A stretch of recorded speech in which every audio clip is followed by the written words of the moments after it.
You're either against them or in favor, regardless, depending on which country you're looking to visit, but also depending on which country you're coming from. Some vaccines are going to be mandatory for you to get, and there's nothing that you or I can do about it if we want to visit those exotic places on our bucket list. What is up, everyone, and welcome back to my channel. Today we're going to talk about vaccines. How to find out which ones are required and which ones are not required, how much do they cost, how to record them, and which ones you could possibly skip.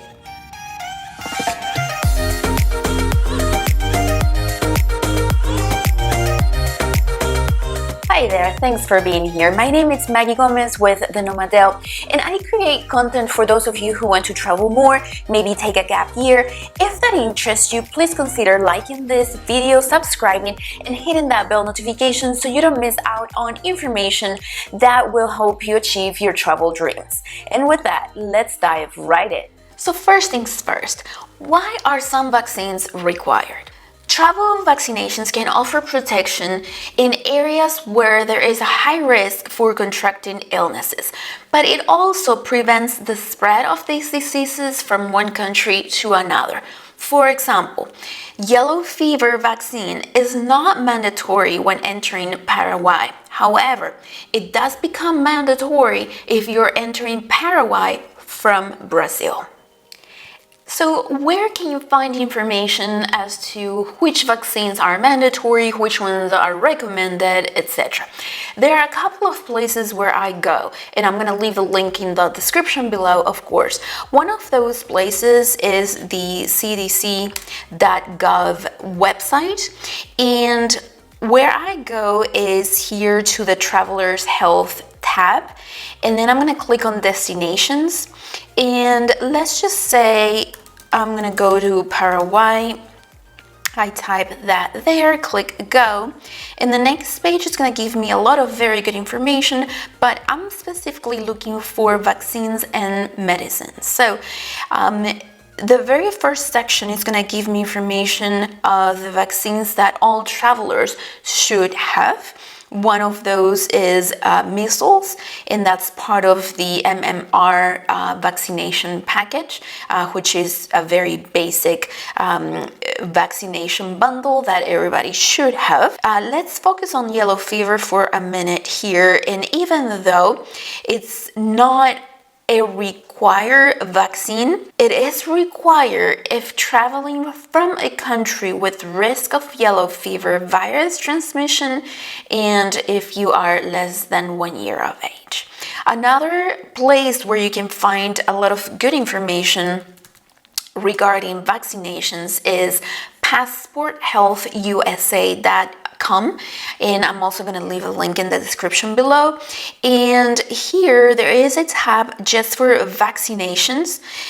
You can find a lot of very good information, but what I do is I click on destination advice, and I'm going to go and click on doesn't matter, I guess, Brazil. Let's just look at Brazil. Do I need vaccines for Brazil? And the answer is yes. Some vaccines are recommended or required for Brazil. And the CDC and the WHO, the World Health Organization, recommends the following vaccinations, and it gives you the list of those vaccines that are recommended. So yellow fever, it is recommended. It's not mandatory. However, Brazil has a high incidence of yellow fever, and that's the reason why if you're in Brazil traveling to other countries around Brazil, you're gonna have to have your yellow fever vaccine in order to enter that other country just because you're coming from Brazil. And then it gives you the list of routine vaccinations and so on. So those are my go-to websites when I want to get information about the vaccines that I need when I travel. There is also an app that I like to refer to, and that is the app from the Smart Traveler Enrollment Program. Make sure that you check this video right here where I talk all about that program. Now that's a program created for the safety of US travelers, but the app itself contains really good information. One of those pieces of information is the vaccines that you need for a country. So the name of the app is Smart Traveler, and is this one right here, and for me it just says open, so of course you're gonna download it, but I'm not gonna go through all of that. I'm just gonna go ahead and open my app so you can see what it looks like. And let's go ahead and let's do Colombia. That's a good example. So all right, so here's a lot of the information that the STEP app provides. The one that we're interested in is the health, and it talks about medical insurance, altitude, diseases. The following mosquito-borne diseases are prevalent: chikungunya, dengue, malaria, yellow fever, and Zika. Vaccinations. Okay, here we go. It says, be up to date on all vaccinations recommended by the U.S. Center for Disease Control and Prevention. Travelers arriving from Brazil, Angola, Uganda, or the Democratic Republic of Congo must carry a yellow World Health Organization immunization card, proof of yellow fever vaccine administered at least 10 days before arrival in Colombia. Proof of yellow fever vaccine may also be required for entry to some national parks in Colombia. So there. So where do you record all the vaccines that you have received? This blew my mind. I don't know about you, but the only acceptable piece of evidence that governments require is a very archaic looking booklet. This is it. And you must keep it with your passport. So when you arrived at the airport, this is what they're gonna ask you for, okay? It's called the Official Immunization Record. It's also known as the prophylaxis, and it's recommended by the WHO, the World Health Organization. It's this yellow piece of paper. It folds like this, and you have to put your name, your address, your passport number, emergency contact. On one side are the vaccines that are required in some countries. For example, yellow fever. For some reason, my hepatitis A and hepatitis B are here as well. They didn't need to be, just a yellow fever. On the other side, I have space to put the rest of the vaccines. And this is what you have to carry with you to prove that you got the vaccines that you needed. And I got mine from Amazon. I think I paid about $11.95, and it came with this plastic pouch that you can put your certificate in.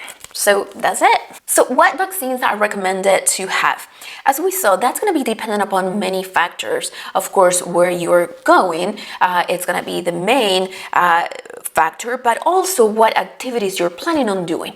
What I mean by that is, for example, you're going to Brazil, but if you're planning on just staying in your hotel room, I'm not sure why anybody would do that, but if that's the case, you really don't need a vaccine at all. But if you're planning on, walking around, maybe going to a state park, definitely yellow fever might be a good idea. But nothing else if you're planning on eating at your hotel room. However, if you're feeling adventurous and want to try street food, maybe getting the typhoid vaccine might be a good idea. Now, on the other hand, if you're planning on going to the Amazon or going to rural areas in Brazil where there are wild animals or monkeys, then definitely rabies vaccine might be a very, very good idea. So it is all going to depend on where you're going, the area, etc. But don't let this be a replacement of the advice that health professionals can give you. So I am not a health professional. I'm not an expert on vaccines or health for travelers for that matter.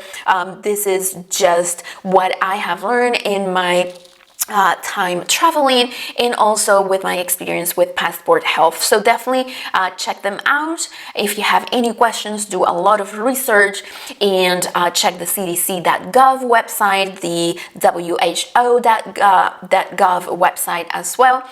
And talking about health professionals, make sure that you check this video right here as well, where I talk about health insurance and travelers insurance, because the reason I bring that up is because some travelers insurance will not cover you for a trip to the hospital for a disease that you contracted that could have been prevented should you have gotten that vaccine for it. Right? So let's just say typhoid, that's a good example. It was recommended for you to get typhoid to go to Brazil, whatever, and you didn't get it, and you tried food that probably it didn't look bad, but it gave you typhoid. You go to the hospital, and some traveler insurances, not all of them, right? They're all different.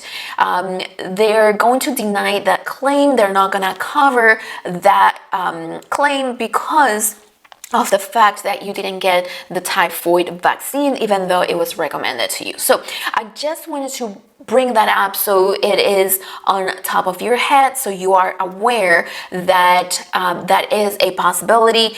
Make sure that you contact your traveler insurance company and ask all those questions because you need to know what's covered and what's not covered. So with that, let's take a look and see how much they cost. Of course, the cost of each vaccine is going to vary depending on where you get them, and all I can tell you is what I paid for the vaccines that was required for me to have, and based on what Passport Health recommended for me to get. And as a reminder, I was gonna go and travel for one entire year. I was gonna go backpacking throughout South America and Central America.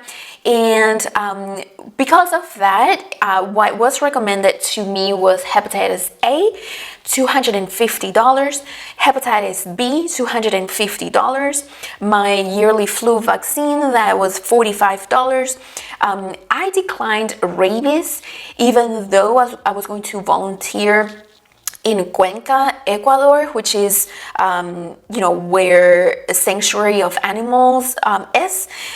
But I declined that because it was gonna cost me $1,000, and obviously I didn't have that money at that moment. But I did get the Tdap, which is the tetanus, diphtheria, and pertussis, which should be among the basic bundle that all the travelers should have. That was $90. I also got the typhoid, which was $135, and of course the yellow fever vaccine, which was $225. So altogether, $995 plus $70 consultation fee, $1,065 for all the vaccines that I needed to South and Central America. So there. So we talked about vaccines for travelers, why you need them, where to get the most updated information about requirements, which ones are recommended, how much do they cost, and which apps you can use to get that information as well. So tell me, what is your take on travel vaccinations? Have you gotten any travel vaccines? please feel free to post comments with questions or any travel stories that you may have. I would love to hear them. Hey, it's Maggie with The Nomadelle. I thank you very much for watching. Until next time, happy travels.